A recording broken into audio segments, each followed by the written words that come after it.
എല്ലാവരും Spain versus കബോർഡെ കളിയിലുണ്ടാവും. എന്താ കളിയിലെ ക്വാളിറ്റി ഡിഫൻസ് പറഞ്ഞാൽ ഒരു ഹൈ ക്വാളിറ്റി ഡിഫൻസ് ആണ് ഉണ്ടായത്. അത് ഒരു സൈഡിൽ യൂറോ ചാമ്പ്യന്മാരായ സ്പെയിൻ, ഇപ്പുറത്ത് ഈ നിലവിൽ വേൾഡ് കപ്പ് കളിക്കാൻ വരുന്ന രണ്ടാമത്തെ കുഞ്ഞൻ ടീമാണിവർ. ഇവർ ഓവറോൾ വേൾഡ് കപ്പ് ഇതുവരെ കളിച്ച കുഞ്ഞൻ ടീമുകളിലെ മൂന്നാമൻ ആയിട്ട് വരും. അതായത് ഒന്ന് കുറസാവോ, രണ്ട് ഐസ്ലൻഡാന്ന് തോന്നുന്നു, വന്ന കുഞ്ഞൻ ടീം. ഇവരാണ് ഇതുവരെ റെക്കോർഡിക്കൽ വന്ന മൂന്നാമത്തെ കുഞ്ഞൻ ടീം. ഇവരൊരു ദ്വീപ് സമൂഹം മാത്രമല്ല, ഇവരെ ഓവറോൾ പോപ്പുലേഷൻ 5% താഴെയാണ്. നമ്മുടെ കേരളത്തിൻ്റെ പോപ്പുലേഷൻ തന്നെ 3.5 കോടിയിലധികം ഉണ്ട് നമ്മുടെ സംസ്ഥാനത്തിൻ്റെ മാത്രം. അപ്പോൾ രാജ്യത്തിൻ്റെ ഒരു പോപ്പുലേഷൻ്റെ അവസ്ഥയാണിത്. പക്ഷെ അവർ എത്ര സന്തോഷിക്കുന്നുണ്ടാവും. അവർ ലോകകപ്പിന് യോഗ്യത കിട്ടുന്നു, കളിക്കാൻ വരുന്നു, യൂറോ ചാമ്പ്യന്മാരായ വലിയ ടീമിൻ്റെ ഒരു ഗ്രൂപ്പിൽ പെടുന്നു. നല്ല അവരുടെ ഫാൻസ് വന്നിട്ട്, കുറച്ച് ഫാൻസൊക്കെ ആണെങ്കിൽ വളരെ ശക്തമായ ശബ്ദം നമ്മൾ കണ്ടു. തുടക്കത്തിലൊക്കെ ബോളർക്ക് കിട്ടുമ്പോഴൊക്കെ ഹാപ്പിനെസ് കണ്ടോ. കളി കഴിഞ്ഞ് പോകുമ്പോൾ നല്ല അടിപൊളി റിസൾട്ട് കിട്ടിയാണ് അവർ പോകുന്നത്. അപ്പോൾ ആ നാട്ടുകാരും കളിക്കാരൊക്കെ എത്ര സന്തോഷിക്കുന്നുണ്ടാവും. Very lucky and really they amazingly played. ഒരുപാട് കാര്യങ്ങൾ അതിൽ പറയാനുണ്ട് ശരിക്കും. ഫസ്റ്റ് തിങ് ഫസ്റ്റ്, ഇതിൽ കുറച്ച് രസകരമായ കാര്യങ്ങൾ പറയാനുണ്ട്. ഒന്ന്, ഗോൾ കീപ്പർ വസീഞ്ഞ, പുള്ളിയുടെ പെർഫോമൻസ് എല്ലാവരും കണ്ടു കാണും. പുള്ളി ഇപ്പോൾ അത്യാവശ്യം വൈറലാണ്, 40 വയസ്സുകാരനാണ്. രണ്ട്, ഇത്രയധികം 90 മിനിറ്റ് ഇവർ ഡിഫെൻഡ് ചെയ്ത് നിന്നിട്ടും ആകെ വഴങ്ങിയത് ഒരു ഫൗള്. വളരെ ആ ഫൗൾ തന്നെ എങ്ങനെ സംഭവിച്ചതെന്ന് പറഞ്ഞാൽ, ഒരു ഓവർ ബോൾ കയറി വന്നപ്പോൾ പെട്ടെന്ന് ഒരു ക്ലാഷ് പോലെ വന്നപ്പോൾ കൈ കൊണ്ടൊന്ന് ചെറുതായിട്ടൊന്ന് തള്ളിയതാണ്. ആ ഒരു ഫൗള് മാത്രമേ ഉള്ളൂ. 3, ഇവരുടെ കോച്ച് പുപ്പിസ്റ്റ. ഈ കോച്ചിൽ പലരും ശ്രദ്ധിച്ചിട്ടില്ല. സ്പെയിൻ്റെ ടീമൊക്കെ ശ്രദ്ധിച്ചാണാവോ അയാൾ ആരാണെന്നാലും. ഓൾറെഡി ഈ ആഫ്രിക്കൻ നേഷൻസിൻ്റെ കാഫിൻ്റെ അവാർഡ് കിട്ടിയ മികച്ച കോച്ചാണ്. ആ കോച്ച് ആയപ്പോൾ സമയത്ത് തന്നെ കുറേ പേര് പരിഹസിക്കുകയൊക്കെ ചെയ്തിരുന്നു. പ്രത്യേകിച്ച് മൊറോക്കൻ കോച്ചിന് കിട്ടണം, അല്ലെങ്കിൽ സെനഗൽ കോച്ചിന് കിട്ടണം. പക്ഷേ ഇയാൾ ഈ ടീമിനെ ലോകകപ്പിൽ കൊണ്ടുവന്ന ഒരു മനുഷ്യനായതുകൊണ്ട് ഇപ്പോൾ മനസ്സിലായി, ഓക്കെ, റിയലി വർത്ത് ഇറ്റ്. 4, കളി തുടങ്ങി 25-30 മിനിറ്റ് വരെ ആയിട്ടും സ്പെയിൻ്റെ മെയിൻ സ്ട്രൈക്കറാക്കി വെച്ചിരുന്ന ഒയാർസബാൽ 18 ഗോള് പുള്ളി നേടിയിട്ടുണ്ട് കേട്ടോ സ്പാനിഷ് ലീഗിൽ. ഈ ലോകകപ്പിൽ അങ്ങനെ അത്രയധികം ഗോൾ ഇട്ടിട്ട് കുറച്ച് പേരേ ഉള്ളൂ. പുള്ളി ബോൾ തൊട്ടിട്ടില്ല. പുള്ളിയെ ബോൾ, അത് മെയിൻ സ്ട്രൈക്കറായിട്ട് എൻ്റെ നിൽക്കുന്ന ആ സ്ട്രൈക്കർക്ക് ബോള് ആദ്യത്തെ 30 മിനിറ്റ് വരെ കിട്ടിയിട്ടേ ഇല്ല. അത് ഈ ലോകകപ്പിൽ റെക്കോർഡാണെന്ന് തോന്നുന്നു. ഇതൊക്കെയാണ് വളരെ ഇൻട്രസ്റ്റിംഗ് ആയ ഫാക്റ്റുകൾ. ഇനി ഗോൾ കീപ്പറുടെ കാര്യം കുറച്ചുകൂടി പറയുകയാണെങ്കിൽ, പുള്ളി 40 വർഷമായി കളിച്ചുകൊണ്ടിരിക്കുന്നത്, വിരമിച്ചിട്ടില്ല. പുള്ളിയുടെ പൊസിഷനിങ്, എക്സ്പീരിയൻസ്, ബ്രില്യൻസ്, ബ്രേവ്നെസ് എല്ലാം ചേർന്ന കളിയായിരുന്നു അത്. നല്ല അടിപൊളി decision making and quality goal keeping. ഇങ്ങനത്തെ ഒരു ടീം വളരെ സ്മാർട്ടായിട്ട് വേൾഡ് കപ്പിൽ വന്ന് കളിക്കുമ്പോഴുള്ള പ്രശ്നം എന്ന് പറഞ്ഞാൽ, ഓപ്പോസിറ്റ് ടീമിന് പെട്ടെന്ന് ആരൊക്കെ കളിക്കണമെന്ന് മനസ്സിലാവില്ല. ഇപ്പോൾ നമ്മൾക്ക് പോലും ടി വിയിൽ കാണുമ്പോൾ ഏതൊക്കെയാണ് ആരൊക്കെയാണ് ഇതിലെ കളിക്കാർ, എല്ലാവരും ഒരുപോലെ പല ഡ്യൂട്ടീസ് ചെയ്ത് അവിടെ പോകുന്നത് കാണാം. ശരിക്കും ഗോൾ കീപ്പർ മഞ്ഞ ജേഴ്സി ആയിരുന്നെങ്കിൽ ശരിക്കും ഒന്നും തിരിച്ചറിയില്ല.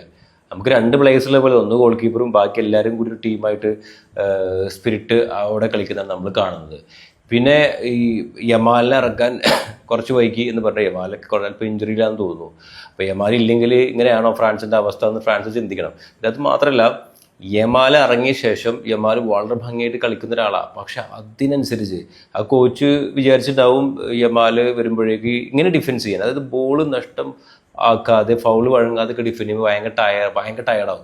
നമ്മൾ ഈ ഫുട്ബോൾ കോഴിയാക്കി കളിക്കുമ്പോൾ കുറച്ച് കളിച്ച് നോക്കി നമുക്ക് പെട്ടെന്ന് മാനസികമായിട്ടൊരു മടുപ്പ് വരും. ഫിസിക്കൽ തരത്തിലെങ്കിൽ മാനസികമായിട്ട് നമുക്കൊരു മടുപ്പ് വരും. പക്ഷെ ഇവർ ഒരിക്കലും അത് ചെയ്തിട്ടില്ല. ഇവർ വളരെ സ്പിരിറ്റഡ് ആയിരുന്നു. ചില സമയത്തൊക്കെ ഡിഫെൻസ് ചെയ്തിട്ട് ഒരു എൻജോയ് ചെയ്യുമ്പോൾ ഒരു പ്ലെയർ ഇങ്ങനെ കാണികളോട് സപ്പോർട്ട് കിട്ടാൻ വേണ്ടിയിട്ട് ചെയ്യുന്നത് പോലെ നമ്മൾ കണ്ടിട്ടുണ്ടാവും. യമാൽ വന്നപ്പോൾ അതേ സ്പീഡിൽ അതേ പേസിൽ കവർ ചെയ്തു. ആദ്യം ഒറ്റയ്ക്ക് പറ്റാത്തപ്പോൾ കൂടെ സപ്പോർട്ട് ചെയ്യാൻ ആൾ പോയിട്ട് യമാലിനെ അവർ കൂട്ടിയിട്ടുള്ള സമയത്ത് തന്നെ കൂട്ടിയിട്ടുണ്ട് അവർ. അപ്പോൾ സ്പെയിൻ അവിടെ ശരിക്കും സ്ട്രഗിൾ ചെയ്തു. പിന്നെ ഒരു 85-ാമത്തെ മിനിറ്റിലാന്ന് തോന്നുന്നു, ഒരു ഓൾമോ കൊടുത്തൊരു പാസ് പോസ്റ്റിലേക്ക് ഒരു നിമിഷം പോലും കളയാതെ അതേ സമയത്ത് പോസ്റ്റിലേക്ക് ഷോട്ട് ചെയ്യപ്പോൾ ഗോൾ കീപ്പറുടെ ഫ്രണ്ടിൽ നിന്നൊരു ഡിഫൻഡർ അത് പറന്ന് തടുക്കേണ്ടത്. അതായത് പുള്ളി ആ ഹയർ ബോൾ ഷോട്ടും എന്ന് തന്നെ, അതായത് അവിടെ ഒരു നിമിഷം കളയാതെ ഷോട്ട് വന്ന് ബോളൊന്ന് സ്പേസ് ഉണ്ടാക്കുക പോലും നോക്കാതെ ആ സ്ട്രൈക്കർ അടിക്കുമെന്ന് മനസ്സിലാക്കിയിട്ടാണ് അത്. ഹൈലി എക്സ്പീരിയൻസ്ഡ് ആയിട്ടുള്ള ഹെവിലി റീഡ് ചെയ്യുന്ന ഒരു പ്ലെയറൊക്കെ അങ്ങനെ ചെയ്യുള്ളൂ. പുയോളിനൊക്കെ പോലത്തെ പ്ലെയേഴ്സൊക്കെ അങ്ങനെ ചെയ്യുള്ളൂ അവിടെ. അത് അമേസിംഗ് ആണ്, ഒരു രക്ഷയില്ല. പിന്നെ വേറെ ഒരു രസകരമായ സംഭവം, അവസാന നിമിഷം ഇവർക്കൊരു കോർണർ കിട്ടി. ആ കോർണർ ഹെഡ് ചെയ്ത് ഗോളാവുന്നത് ഭാഗ്യം, കുറച്ചൊരു ലൂസ് ഹെഡറായിപ്പോയി.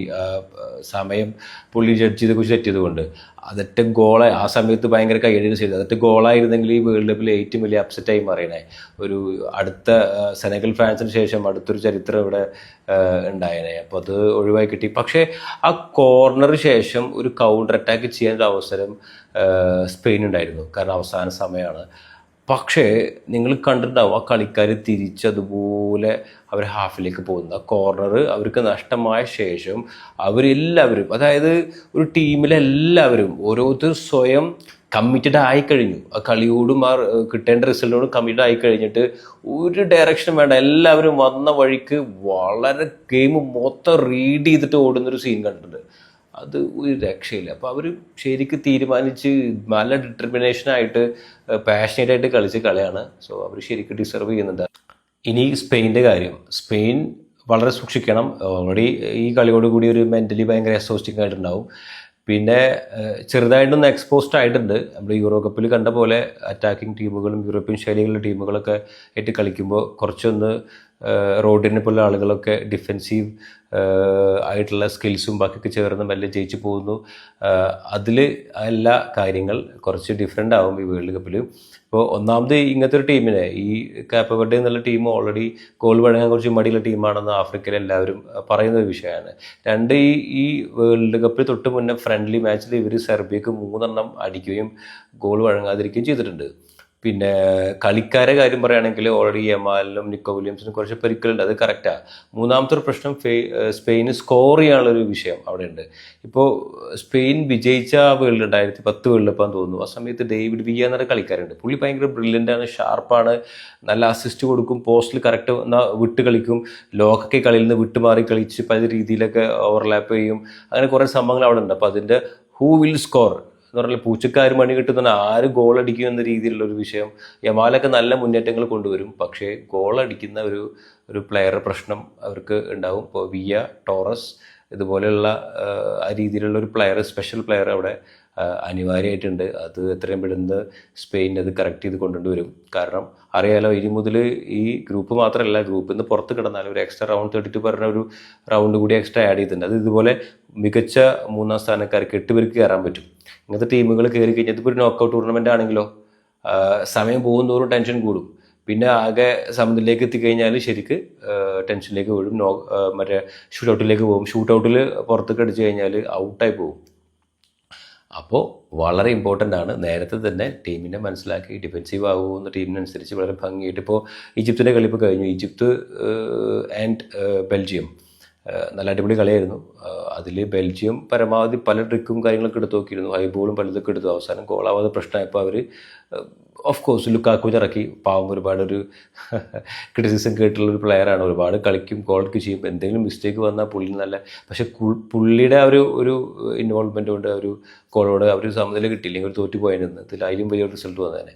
അപ്പോൾ വേറെ കളി ഓർമ്മ വരുന്നത് ഇതേപോലെ സ്പെയിനിൽ നിന്ന് പെട്ടതുപോലെ അർജന്റീന പെട്ടിരുന്നു ഇറാനെതിരെ. പലർക്കും ഓർമ്മ ഉണ്ടാവും. ഇറാൻ വളരെ ഭംഗിയിൽ ഡിഫെൻഡ് ചെയ്തു, നല്ല കിടിലൻ ഗോൾ കീപ്പിങ്ങും നടന്നിരുന്നു. ഒന്നും അങ്ങനെ എത്താത്ത അവസ്ഥ വന്നു. അപ്പോൾ മെസ്സി എന്നൊരു കളിക്കാരൻ്റെ ബ്രില്യൻസ് അവിടെ രക്ഷപ്പെടുത്തിയിരുന്നു. പോസ്റ്റിന് പുറകിൽ നിന്ന് മെസ്സി വളരെ ഭംഗിയാക്കി കറക്റ്റ് കോർണറിലേക്ക് ഗോൾ എടുത്ത് ടീമിനെ രക്ഷപ്പെടുത്തിയെടുക്കുകയായിരുന്നു.